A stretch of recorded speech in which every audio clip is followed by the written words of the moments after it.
ఇప్పుడు చదువుకున్నటువంటి లేఖన భాగం హెబ్రీ పత్రిక 13వ అధ్యాయం 5-6 వచనాలను మనం ఒకసారి ఆలోచిస్తే, ఈ వాక్య భాగాన్ని మనం ఇక్కడ ప్రారంభిస్తే ఒక కొద్ది నిమిషాలు ఒక మంచి అద్భుతమైనటువంటి వాక్య భాగాన్ని మనం ధ్యానం చేయడానికి ప్రయత్నిద్దాం.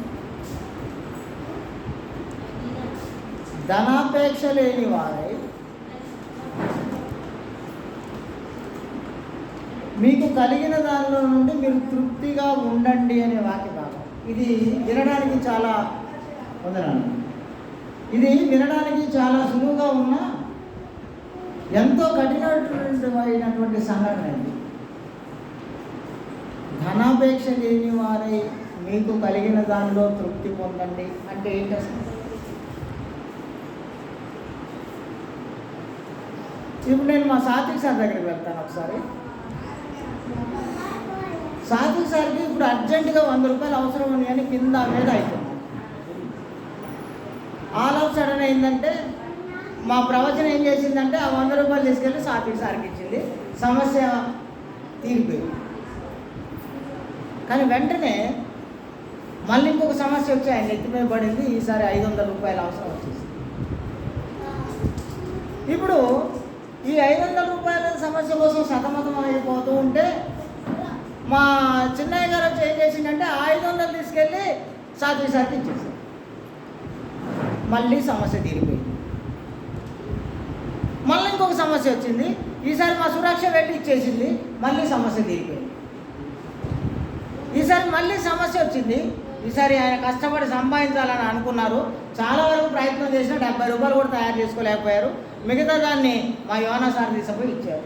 సమస్య తీరిపోయింది. పోనీ ఈ సమస్య ఎక్కడితో ఆగిపోతుందా? ఇక సాత్విక్ సార్కి ఏమి అవసరాలు రావా?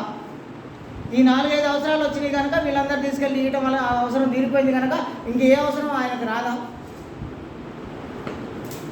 నేను ఈ సందర్భంలో మీకు ఈ ఎగ్జాంపుల్ ఎందుకు చెప్తున్నానంటే, ధనాపేక్ష లేని వారై ఉండండి.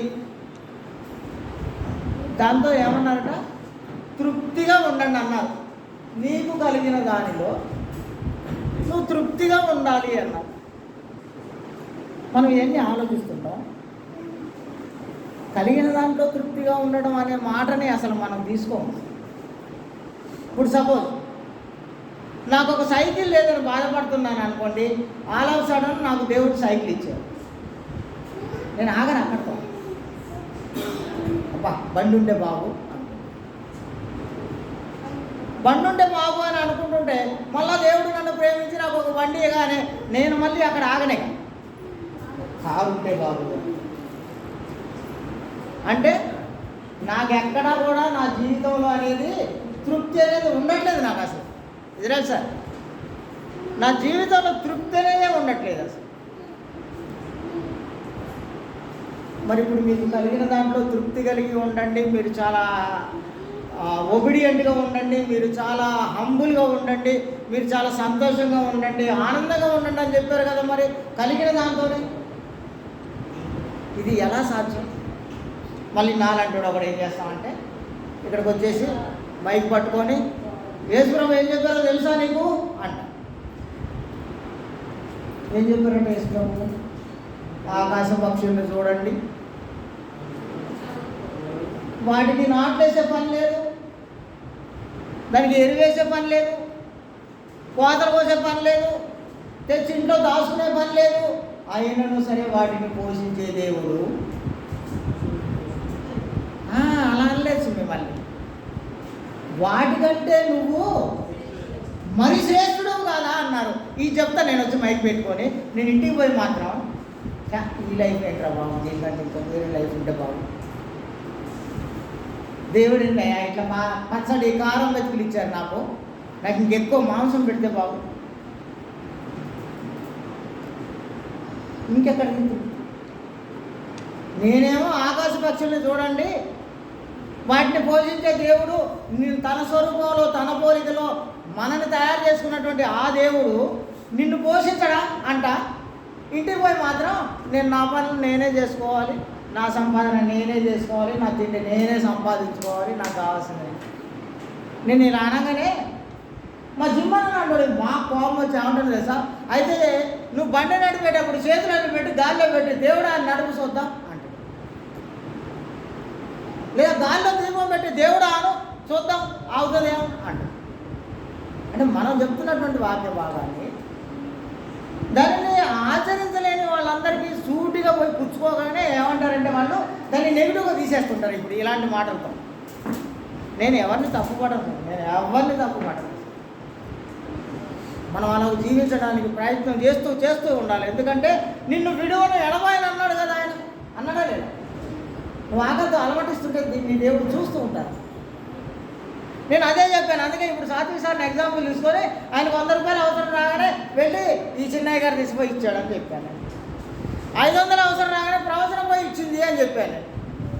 దాని తర్వాత ఇంకో కష్టం వస్తే యోనా సార్ పోయి ఇచ్చాడు అని చెప్పాను. అంటే దేవుడు ఎవరినో ఒకళ్ళు తయారు చేసి పడ్డటువంటి కష్టం నుంచి విడుదల చేస్తూ ఉంటారు. అయినా సరే ఆయన అది గుర్తించకుండా ఆయన తనకు కలిగిన దాంట్లోంచి సంతోషపడడం మానేసి ఆశ,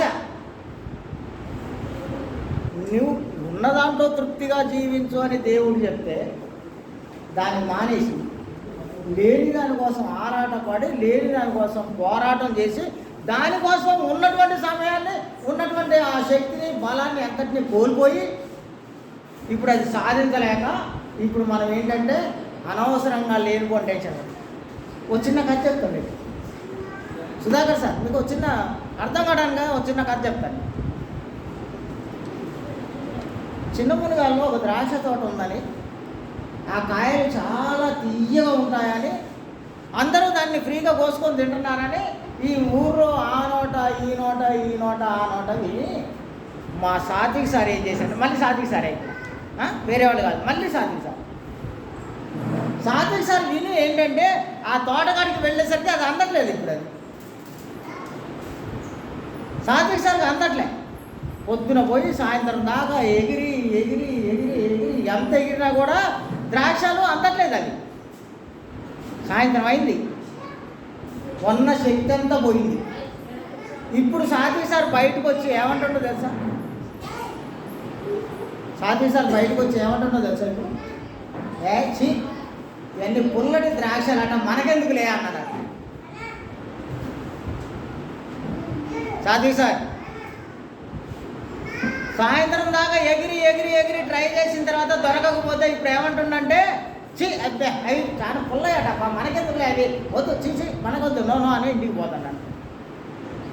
మరి అదే సాత్విక్ సార్ పొద్దున 10 గంటల నుంచి సాయంత్రం 4 గంటల దాకా ఎందుకు ఎగిరాడు, ఎందుకు ప్రయత్నం చేశాడు? తీయకునేనే కదా. కానీ అదే సాత్విక్ సారు ఒకవేళ గడ తీసుకొని పోయినట్లయితే ఎరా శారమ్మ, అదే సాత్విక్ సారు గడ తీసుకొని పోయినట్టయితే ఎంతసేపు వెయిట్ చేసిన అవసరమే లేదు, పోగానే కోసుకోవడం తీసి వెళ్ళిపోయేవాడు. అవునా కాదు? గడ లేదు. పోనీ ఏమన్నా ఎక్కడన్నా ఒక ఎత్తు బల్ల లాంటిదో ఒక స్టూల్ లాంటిదో తీసుకుపోయాడా? అది లేదు.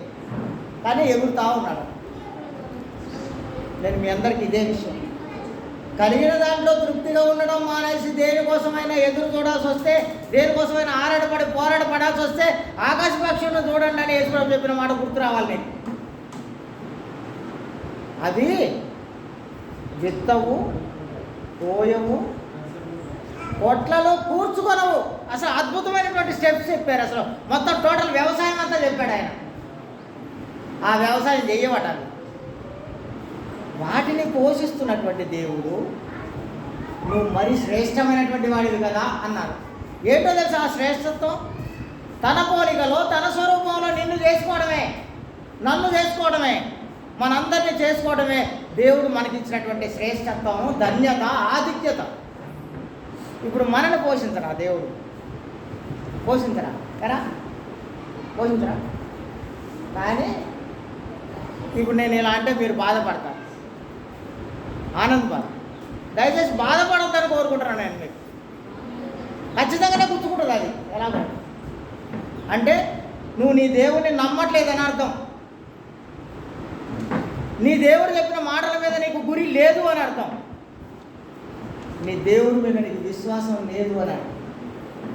అసలు దేవుడు ఉన్నారని నువ్వు నమ్మట్లేదని అర్థం.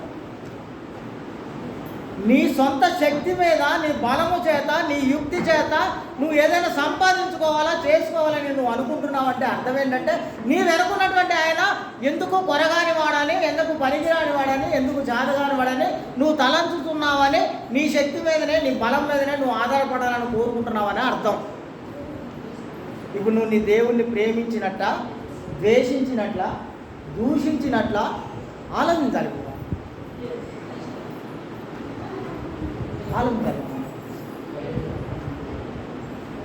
ఇప్పుడు నేను వీటన్నిటి గురించి నేను మీతో ఆలోచించేటప్పుడు ప్రభువు నాకు సహాయకుడు, ఈ భూమి మీద ఎవడైనా నన్నేమైనా చేయగలడా అనే ఒక గొప్ప ధైర్యంతో ఈ భూమి మీద చేయండి.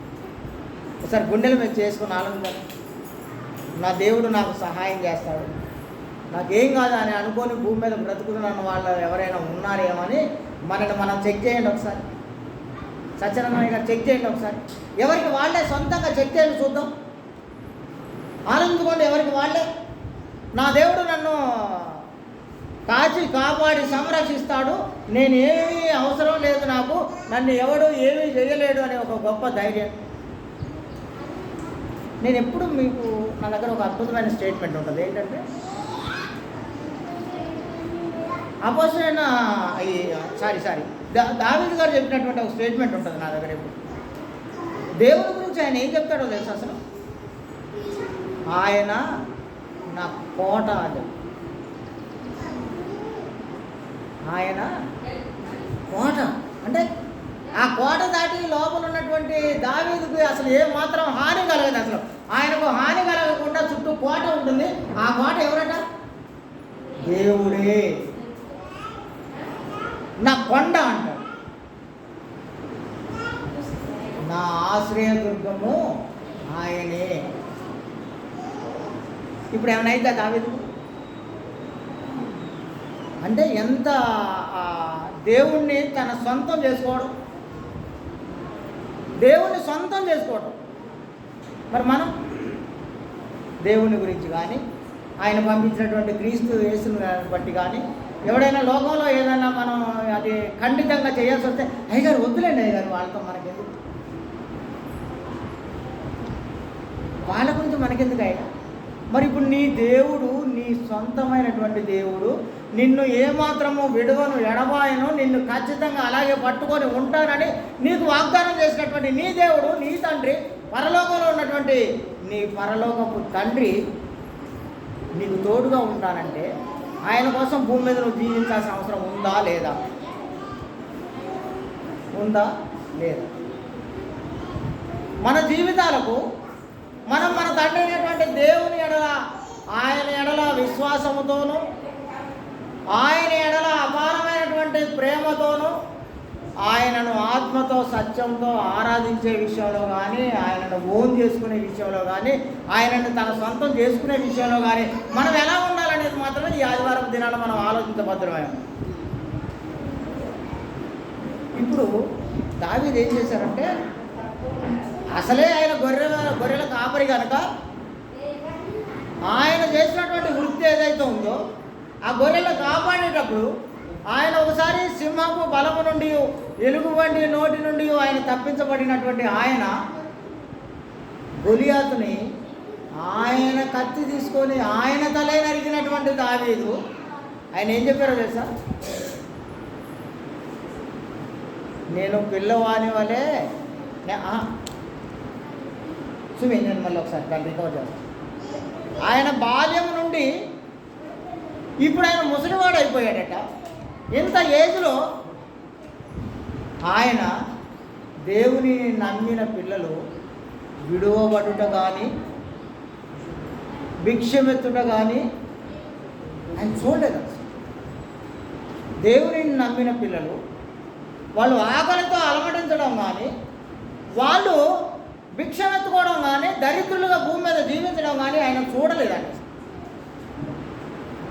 నేను పిల్లవాడి వలె ఉన్నప్పటి నుండి ఇప్పుడు నేను ముసలివాడు అయిపోయాను, ఈ మధ్య ఏజ్ గ్యాప్ అంతటిలోనూ ఇన్ని సంవత్సరాల్లో కూడా నేను ఎప్పుడు చూడలేదన్నాడు ఆయన. ఏంటంటే చూడండి, నీతిమంతుడు విడవబడుట కానీ, వాళ్ళ పిల్లలు భిక్షమెత్తడం కానీ నేను చూడలేదన్న. మరి మనకేం మాయరావు? ఈ ప్రశ్న వేసుకోండి ఒకసారి చూద్దాం. ఊరినే జనరల్ మీరు ఎవరు మనసును వచ్చుకోకుండానే. నన్ను మొన్ననే ఒక బ్రదర్ అన్నాడు, వాక్యం చెప్పేటప్పుడు నువ్వు ఎందుకు అంత కఠినంగా నువ్వు అలాంటి పదాలు వాడుతుంటావా? నేను మీ అందరూ గొప్పోళ్ళు, మీ అందరూ మంచోళ్ళు, ఏం పర్లేదు లేదు, ఇష్టం వచ్చినట్టు ఉండండి అని ఇలాంటి మాయ మాటలు, ఇలాంటి కత్తికి తేనె పూసినటువంటి మాటలు చెప్పడానికి లేదు నేను మీకు. నా దగ్గర ఒక కత్తి ఉంది, దానికి తేనె పూయను నేను. నా దగ్గర ఉన్నటువంటి కత్తి ఎలాంటి కత్తి ఉందంటే కీళ్లను మూలుగలను విభజించినంత మట్టుకు దూరే కత్తి ఉంది నా చేతిలో. అదే దేవుని వాక్యం. కత్తితో పొడిస్తే నొప్పి లేసిద్దా లేదా? కత్తితో పొడిస్తే రక్తం వస్తుందా రాదా?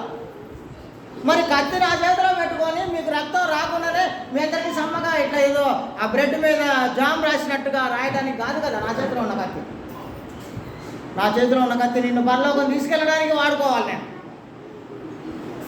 నీలో ఉన్నటువంటి కల్మషాన్ని, సమస్త దుర్నీతిని దాన్ని తొలగించే విధంగా నా చేతిలో ఉన్నటువంటి కత్తి నీకు ఉపయోగపడాలి. నిన్ను గాయపరిచేదిగా ఉండాలి. అప్పుడు మాత్రమే నువ్వు పరలోకం వెళ్ళగలుగుతావు. ఆయన నేను గొర్రెలకు కాపరిని అనే సంగతి ఆయనకు తెలుసు కనుక ఆ గొర్రెల కాపరి ఏమని రాసుకున్నాడో తెలుసా? దేవుణ్ణి ఆయన తన సొంతం చేసుకొని ఓన్ చేసుకొని ఏమని రాసుకున్నాడండి? ఇప్పుడు యెహోవా నా కాపరి అని రాసి పడేశారు. దేవుడే నాకు కాపరి అని. మరి ఈయనెవరంటే ఇప్పుడు ఈయన గొర్రె అని రాసుకుంటున్నాడు ఆయన. నేను గొర్రెను, నా దేవుడు నాకు కాపరి అని రాసుకొని అద్భుతమైనటువంటి సంఘటనలన్నింటినీ రాశాడు. ప్యాటర్న్ రాశాడు. 23వ కీర్తన అంతా. నాకు లేమి కలుగుదన్నాడు. ఎందుకంటే నా కాపరి ఆయన కాబట్టి, ఆయన ఆధ్వర్యంలో ఉన్నాను కాబట్టి నాకు కరువు అనేది తెలియదు అన్నాడు. ఎందుకు తెలియదో కూడా దాని కిందనే రాస్తున్నారు. ఏంటంటే పచ్చిక గల చోట్ల ఆయన నన్ను తీసుకెళ్ళి పడుకోబెడతాడు. ఆయన నన్ను అక్కడ నాకు ఆహారం కొదువే ఉండదు అన్నాడు. నన్ను తీసుకెళ్ళి అక్కడ పడుకోబెడతారు పచ్చగా గల చోట్ల. అంత మాత్రమే కాదు, శాంతికరమైన జలముల యొద్దకు నన్ను నడిపిస్తుంది. శాంతికరమైనటువంటి జలములు అంటే నేను మీకు ఒక చిన్న ఎగ్జాంపుల్ చెప్తాను. నేను ఇప్పుడు గవర్నమెంట్ వాళ్ళు ఇచ్చే నది వాటర్ ఉంటుంది, అది ఎలా ఉంటుంది? ఏటి నీళ్లు. మనం ఒక చోట బోర్ వేసాం, అది కరుపు నీళ్లు పడ్డాయి. ఆ నీళ్ళు ఎలా ఉంటాయి? ఏ నీళ్లు తాగడానికి అనుకూలంగా ఉంటాయి? భూమి మీద ఉన్నటువంటి జలాలు 2-3 రకాలు ఉంటాయి. తియ్యటి జలాలు ఉంటాయి, కారం జలాలు ఉంటాయి, సబ్బటి జలాలు ఉంటాయి. వీటన్నిటిలో అనుకూలమైనటువంటి జలం ఏది? తియ్యటి. ఇప్పుడు ఆయన ఏం రాశాడంటే శాంతికరమైన జలముల యొద్దకు నీవు నన్ను, అది ఎక్కడుందో వెతికి అక్కడికి తీసుకెళ్ళి పడుకోబెడతాను ఉన్నాను. ఇంకా ఆమెకు దాహం ఎందుకు అయింది? ఆకలి ఎందుకు అయింది? ఆకలైనప్పుడల్లా లేచి 4 మెతుకులు కొనుక్కొని తిని అక్కడే వాటర్ తాగి అక్కడే పడుకునే వాడికి ఆకలి తప్పులతో ఏం పని? ఇప్పుడు ఇంకొక మాట రాస్తున్నారు. ఏంటంటే నీ దుడ్డు కర్రయు నీ దండము నన్ను ఆదరించు. ఎక్కడంటే ఇదంతా ఏంట నమ్మకం ఏంటి అసలు? నీ దుడ్డు కర్రయు నీ దండమును నన్ను ఆదరించు అని చెప్పాడు. ఏంటో నమ్మకం? వాళ్ళు ఎక్కడున్నారంటే ఇప్పుడు ఎక్కడున్నారంటే వాళ్ళు ప్రియాంక ఎక్కడున్నారంటే వాళ్ళు గాఢాంధకారపు లోయలో ఉన్నారు. ఇప్పుడు అక్కడ తిరుగుతూ ఉన్నారట వాళ్ళు.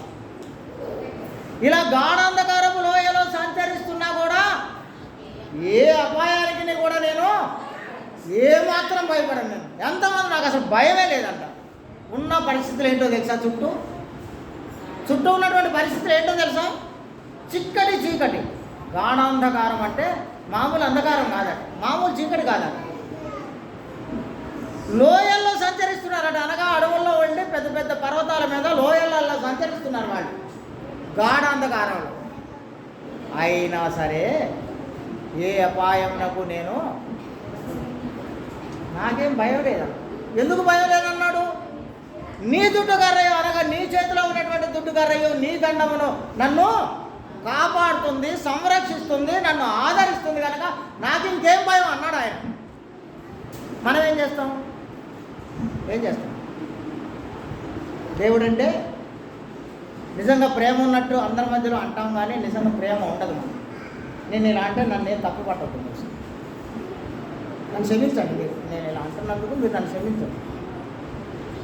మనం ఊరికే చెప్తుంటాం అంతే. దేవుడి మీద నిజంగా ప్రేమ ఉన్నట్టు, దేవుడు అంటే నిజంగా భయం ఉన్నట్టు, భక్తి ఉన్నట్టు ఇలా ఎగ్జిబిట్ చేస్తుంటాం, కానీ ఇదంతా అబద్ధం. నిజంగా దేవుడి మీద భయము భక్తి అంటే ఏంటంటే, ఇక్కడ దావీదు ఏం చెప్తున్నాడో తెలుసా? గాఢాంధకారము లోయలో సంచరించినా కూడా నీకేం కాదు, ముందు ఇది నీకు తెలుసా అని అడిగారు. చిన్న కష్టం వస్తే ఇంటికి చుట్టాలొస్తేనే ప్రార్థన మానేస్తాం, మనం దేవుడిని వదిలేసి వెళ్ళిపోతాం. ఓ చిన్న పని ఉంది తప్పదు అంటే దేవుడిని వదిలేసి వెళ్ళిపోతాం. అసలు మనం నిజంగా దేవుడి మీద ఏం ప్రేమ ఉన్నట్టు మనకు వేసుకోండి. గుండెల మీద చేసి ఆలోచిస్తూ ఉండండి మీరందరూ. అసలు నేను ఇలా చెప్తే మనందరికీ కష్టంగానే ఉంటుంది, బాధగా ఉంటుందిలే, కానీ నేను మళ్ళీ చెప్తున్నాను, నా చేతిలో కత్తి ఉంది. 2 అంచుల గల ఈ కత్తి ఎటువంటి ఖడ్గముకైనను అంతకంటే పదునైనటువంటి వాడి అయినటువంటి కత్తి ఉంది నా చేతిలో. ఈ కత్తి ఏం చేస్తుందో తెలుసా మీ అందరినీ? పరలోకానికి తీసుకెళ్ళిపోతుంది. కత్తి కీళ్లను మూలుగలను విభజించినంత మట్టుకు దూరి ఆలోచనలను తలంపులను ఛేదించే కత్తి ఉంది నా చేతిలో. ఇప్పుడు దీని కత్తిని నా జేబులో పెట్టుకొని, దాన్ని మనిషి లోపల పెట్టుకొని, శుద్ధిమెత్తగా బ్రెడ్ల మీద ఆ స్లైస్ల మీద దాన్ని ఏమంటారు, జాము రాసే కత్తి లాంటి కత్తి కాదు నా కత్తి. వెన్న పూసే కత్తి, తేనె పూసిన కత్తి కాదు ఇది. మీ అందరినీ పరలోకం తీసుకెళ్ళి దేవుడు మీ అందరినీ దీవించాలని, ఆశీర్వదించాలని కోరుకుంటున్నాను నేను. ఇప్పుడు నేను వీటన్నిటికంటే మించి ఇంకొక విషయాన్ని చెప్తాను. నేను మొదటి వచనం చదవండి, హెబ్రీ పత్రిక 13వ అధ్యాయంలో మొదటి వచనం చదవండి. ఇప్పటి వరకు మనం అనుకున్న వాటన్నిటికీ పరాకాష్ట, అది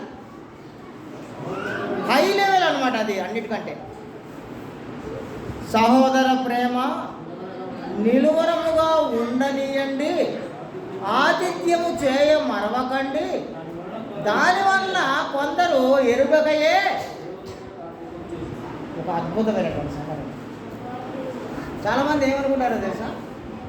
అయ్యగారికి లేదా అమ్మగారికి భోజనం పెట్టమంటే వాళ్ళకి పీకల మీదకి వచ్చింది, పీకల మీదకే వచ్చింది. ఏందా మాకే లేదు వండుకోవడానికి, మీకేనా పెట్టాం.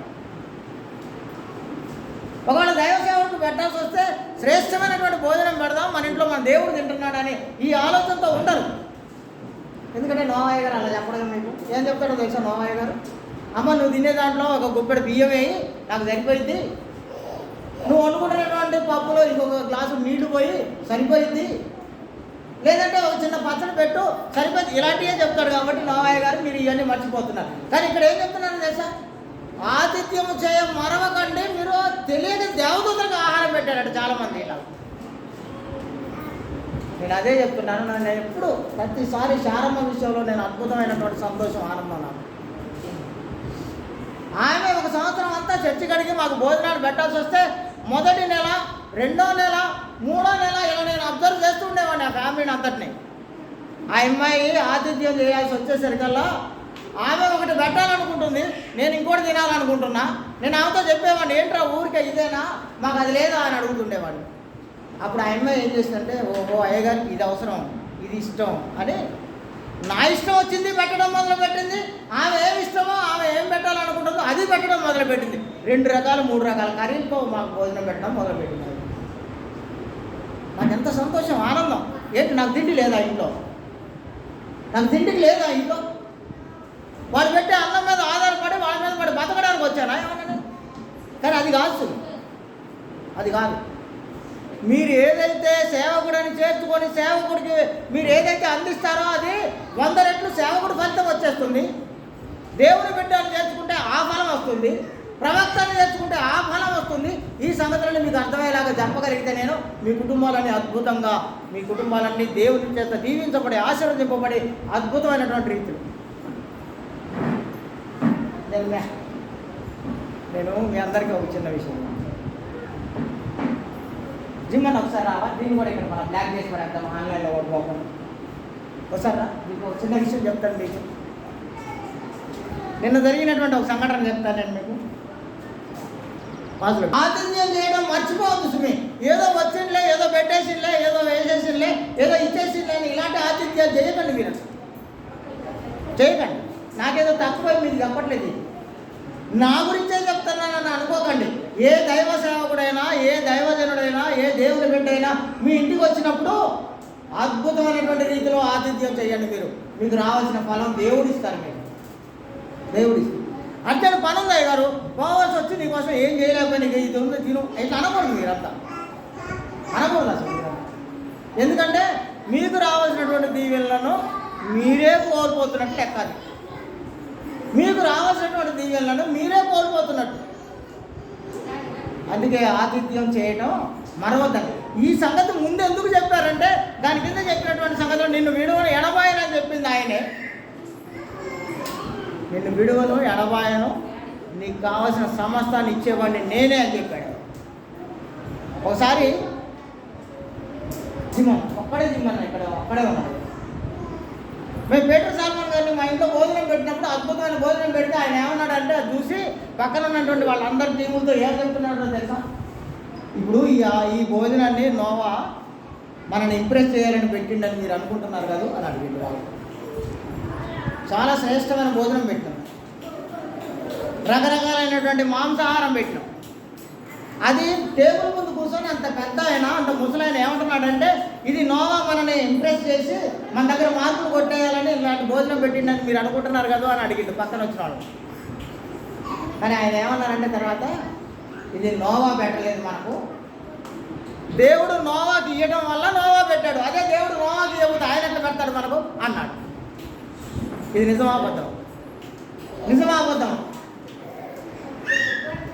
నేనేమనుకున్నానో తెలుసా? దైవ సేవకులు వస్తున్నారు కనుక వాళ్ళకు శ్రేష్టమైన ఫుడ్ పెట్టాలని రకరకాల ఫుడ్ తయారు చేశారు. అంటే వాటికి కావాల్సిన డబ్బులు నాకు ఇచ్చారు దేవుడు. కానీ వాటన్నిటిని మించి నాకు ఒక మంచి మనసు ఇచ్చారు నాకు దేవుడు. ఏంటి ఆ మంచి మనసు అంటే దేవుని సేవకులకి ఆతిథ్యం ఇస్తే దేవునికి ఇచ్చినట్లే అని. వాళ్ళని పెడితే నేను నా దేవుడికి పెట్టినట్టని నేను అనుకోవడం వల్ల అలాంటి ఆతిథ్యం చేయగలిగాను. నేను ఎవరికైనా అదే చేస్తాను. చెప్పి నేను మళ్ళీ చెప్తున్నాను, నేను ఇంట్లో తినడానికి భోజనం రోజుల్లో మిల్లు బియ్యం పెట్టినాను. నేను మీటింగ్ పెట్టి తినడానికి మాకు కారం గతిలేని రోజుల్లో వాళ్ళకి చికెన్ పెడుతుండేవాడిని. బయటికి పోయి ఏదో ఒకటి తయారు చేసుకొని ఏదో ఒకటి చేసి వాళ్ళకి మాత్రం మంచి భోజనం పెట్టేవాడిని. ఏంటో తెలుసా? నా దేవుడికి పెడుతున్నాను అనుకొని పెడుతుండేవాడిని అంతే. అందువల్లనే ఈరోజు నాకు ఈ గొప్ప అవకాశం. మీకు ఎందుకు రాకూడదు అంటున్నా నేను. మీ కుటుంబాలన్నీ ఎందుకు దీవించబడకూడదు అంటున్నా నేను.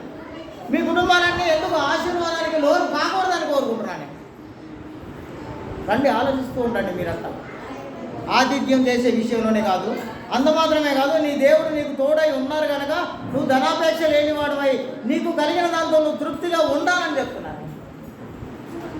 ఇప్పుడు దీని గురించి ఒకసారి ఆలోచిస్తాను నేను. మనకు లేదు ధ్యానం చేసి పెడతాం అనే ఒక మాటను తీసుకొస్తా. మనం అందరం అర్థం కావాలని ఎగ్జాంపుల్స్ అన్నీ ఇవన్నీ. ఇప్పుడు నాకే లేదు గారు నేను ధ్యానం చేసి పెట్టి దీనికి ఆలోచిస్తాను. రోజు నువ్వు తినే భోజనానికి మీ ఇంట్లో ఫంక్షన్ రోజు చేసే భోజనానికి ఏమైనా తేడా ఉంటుందా? ఆలోచించండి ఒకసారి. అర్థం ఆలోచిస్తాం. రోజు మనం తినే భోజనానికి ఏదైనా స్పెషల్గా ఇంట్లో ఏదైనా ఒక అకేషన్ లాగా చేసుకున్నప్పుడు తినే భోజనానికి తేడా ఏమైనా ఉంటుందా? ఉంటుందా లేదు? ఎందుకు తేడా వచ్చింది? ఇది రెగ్యులర్, ఇది అకేషన్. ఇప్పుడు దైవజనుడు నీ ఇంటికి రావడమే ఒక అకేషన్ అయితే నువ్వేం చేయాలి? రైట్. మళ్ళీ ఒకసారి ఇంకొక ఎగ్జాంపుల్లో మనం ఏదైనా ఒక మామూలుగా రోజువారీ తిరగాల్సి వచ్చినప్పుడు మన ఇంట్లో మనకంటూ కొన్ని బట్టలు ఉంటాయి, రోజువారీ బట్టలు కట్టుకుంటాం. ఒక ఫంక్షన్కి పోవాల్సి వస్తే ఏం కట్టుకుంటాం? సునీత ఏం కట్టుకుంటాం? మామూలుగా రోజువారీ కట్టుకునే బట్టలన్నీ ఉన్నాయి మనకు, రోజు కట్టుకునే తిరుగుతుంటాం వాటిని. ఒకవేళ ఫంక్షన్కి వెళ్ళాల్సి వచ్చింది ఏం కట్టుకుంటాం? బీరువాలోంచి తీసి. మరి నా దగ్గరే లేదు, ఆయనకి ఏం పెట్టాను అయ్యగారు అనేటప్పుడు నువ్వు రోజువారీ తినే భోజనం కాకుండా ఒక ప్రత్యేకమైనటువంటి భోజనం ఆయన కోసం సిద్ధం చేయాలి కదా. మన ఫంక్షన్కి వెళ్ళినప్పుడు ఒక మంచి డ్రెస్ వేసుకొని పోవాలనుకున్నప్పుడు, రోజువారీ కాకుండా ప్రత్యేకంగా డ్రెస్సులు మనం మెయింటైన్ చేయాలనుకున్నప్పుడు, మన ఇళ్లలో ఫంక్షన్ జరిగేటప్పుడు రోజువారీ భోజనానికి భిన్నమైనటువంటి భోజనాన్ని మనం తయారు చేసుకోగలిగినప్పుడు ఒక దైవ సేవకుడు మన ఇంట్లో అడుగు పెట్టడమే గొప్పతనం కదా. ఒక దైవ సేవకుడు మన మధ్యలోకి రావడమే దేవునితో కలిసి ఉన్నటువంటి అనుబంధాన్ని ముందు కొనసాగించడం కదా. నేను అందుకే ఎవరైనా సరే నన్ను ఎక్కడైనా ఏదైనా ఒక అకేషన్కి పిలిస్తే వెనక ముందు ఆలోచన వెళ్ళిపోతూనే ఉంటాను నేను. పిలవకపోతే నా సొంత ఫ్యామిలీ దగ్గర కూడా పోను నేను. మళ్ళీ గుర్తుపెట్టుకోండి మీరు. పిలవకపోతే నా సొంత ఫ్యామిలీలో జరుగుతున్న కార్యాన్ని కూడా నేను అటెండ్ చేయను నేను.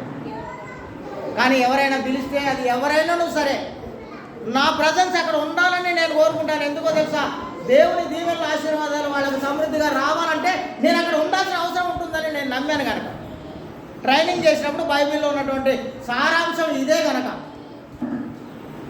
వాళ్ళ కోసం పోతాను. వాళ్ళ అమ్మగారికి నాకు ఎప్పుడు గొడవ ఉంటుందో ఇలా ఫంక్షన్ అటెండ్ చేసేటప్పుడు. నాకు అమ్మగారికి పెద్ద పంచాయతీ ఉంటుంది. ఏంటో తెలుసా?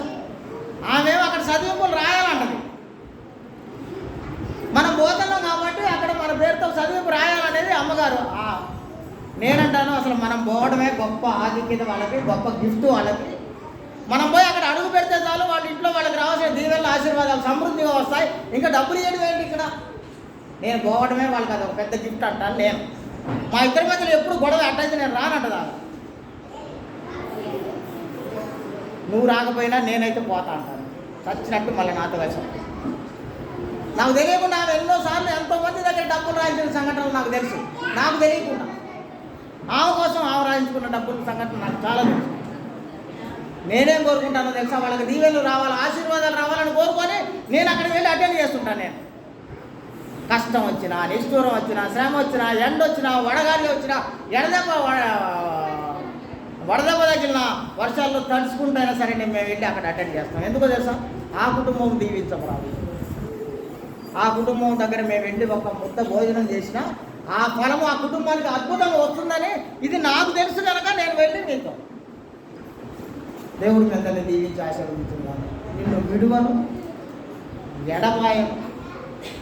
ఈ మనుషులందరూ నన్ను ఏమీ చేయలేరని ఒక గొప్ప ధైర్యంతో ఈ భూమి మీద ఉంది. దీనిలో అత్యంత ప్రాముఖ్యమైనటువంటిది ఏంటంటే సహోదర ప్రేమందు నిలవరముగా ఉండనీయుడి, ఆతిథ్యం చేయ మనవద్దు మీరు అని చెప్పారు. మీరు ఆతిథ్యం చేస్తే చాలామంది తెలియకుండానే దేవదూతలకు వాళ్ళు ఆతిథ్యం ఇచ్చారు అని రాయబడుతుంది బైబిల్ గ్రంథంలో. దేవుడు మిమ్మల్ని దీవించి ఆశీర్వదించాలని మాటి మాటికి మీ అందరిని ఇదే కోరుకుంటున్నాను నేను. ఒకసారి సుధాకర్కి దావీదుకి పంచాయతీ పడింది నా విషయంలో, మొన్ననే రీసెంట్గా. ఆ విషయం పంచాయతీ పడితే వాళ్ళిద్దరు అన్నదమ్ములు కలిసి తేల్చేసుకున్నారు దాన్నిగా. నేను మళ్ళీ చెప్తున్నాను, మీ అందరి మేలు కొరకు, మీ అందరినీ పరలోకం తీసుకెళ్ళడం కొరకు నేను ఒక కత్తి పట్టుకొని వచ్చేసాను మీ దగ్గరకు. ఆ కత్తి పదునైనటువంటి కత్తి. ఎలాంటి కత్తి పట్టుకొని వచ్చానంటే నేను ప్రాణాత్మలను మూలుగలను విభజించినంత మట్టుకు దూరే కత్తి పట్టుకొచ్చాను నేను. నీ ఆలోచనలను ఛేదించే కత్తి తెచ్చాను నేను. నీ జీవితంలో ఉన్నటువంటి సమూలమైనటువంటి మార్పులను కలగజేసే కత్తి పట్టుకొచ్చాను నేను. ఆ కత్తితో మిమ్మల్ని ఖండాలుగా ఛేదించి మీ హృదయంలో ఉన్నటువంటి బండలను శుద్ధిలాగా పలగొట్టేసి మిమ్మల్ని అందరినీ పరలోకం తీసుకెళ్ళడానికి వచ్చాను. అందుకే ప్రతి సంవత్సరం కూడా నేను పోయిన సంవత్సరం నుంచి చెప్తున్నాను, రండి పరలోకం వెళ్ళిపోదాం రండి అని చెప్తున్నాను నేను. ఇది ఎలా సాధ్యం? మన మనసు మారినప్పుడు, మనము దేవుని వైపు వచ్చినప్పుడు, మనలో విశ్వాసం కలిగినప్పుడు. చివరిగా నేను మీ అందరికీ ఒకటే విషయం మీకు జ్ఞాపకం చేసి ముగించేస్తాను నేను. ఫిబ్రవరి 11వ అధ్యాయం 6వ వచనం. ఏమన్నా? ఫిబ్రవరి 11వ అధ్యాయం 6వ వచనం.